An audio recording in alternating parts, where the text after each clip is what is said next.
Arestado ang isang individual sa Lubao, Batangas matapos isagawa ang isang search warrant operation ng pulisya noong Nobyembre 19 taong kasalukuyan.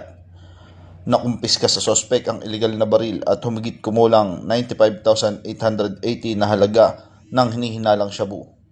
Kinilala ang sospek na si alias Nico, isang 30 taong gulang na lalaki, binata, walang trabaho at residente ng Barangay Pabrika, Lubao, Batangas. Isinagawa ang operasyon ng mga tauhan ng Lubao Municipal Police Station sa Barangay Pabrika sa pakikipag-ugnayan sa Philippine Drug Enforcement Agency.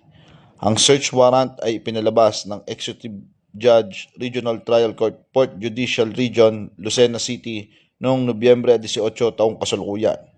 Ang operasyon ay nagresulta sa pagka-aresto kay alias Nico dahil sa paglabag sa Republic Act number 10591 at Republic Act number 9165. Sa kasalukuyan, nakakulong ang suspect sa custodial facility ng Lubao Municipal Police Station habang inihahanda ang mga kasong isasampa laban sa kanya.